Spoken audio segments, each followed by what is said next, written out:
नेवासा शहराचे प्रथम जे काही नागरिक आहेत, आता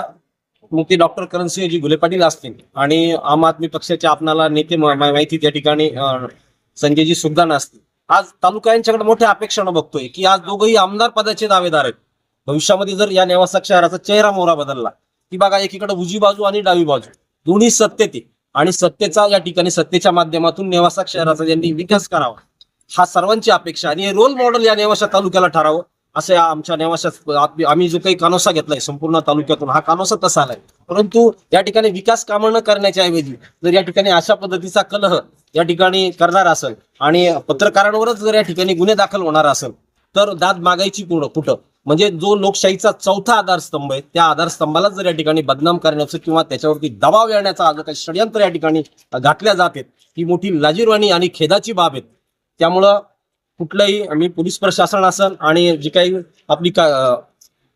कार्यकारी आणि कायदे मंडळ जे असेल त्यांना आपण न्यायपालिकेला आपण अशी विनंती करू की या ठिकाणी हा चौथा आधारस्तंभाला न्याय मिळाला पाहिजे आणि तालुक्यामध्ये हा नेवासा शहर हे मोठं रोल मॉडेल ठरून पत्रकारांना कुठल्याही नेत्यांना काय होतं आपल्या कामातून त्यांना काय करायचंय कुठले आता पत्रकार आहेत किंवा सोशल मीडियावर जे लिहिल्या जातात आता याच्याविषयी काय असतं, प्रत्येकाला अभिव्यक्ती स्वातंत्र्य आहे. परंतु जर चुकीचं असेल तरच त्याच्यावर त्या चुकीची ती चूक प्रूव्ह केलं पाहिजे. परंतु आलेली बातमी जशीच्या जशी छापणं, कोणीतरी ती बातमी दिलेली असती, कुठल्या तरी सामाजिक कार्यकर्त्यानं त्याच्याविषयी आंदोलनं केलेली असतात किंवा पोलीस स्टेशनला तहसीलला निवेदनं दिलेली असतात किंवा घडलेल्या जे काही समाजामध्ये घटना आहेत या मांडण्याचं प्रत्यक्षदर्शी काम समाजाचा एक माध्यम म्हणून एक आरसा म्हणून आपल्याला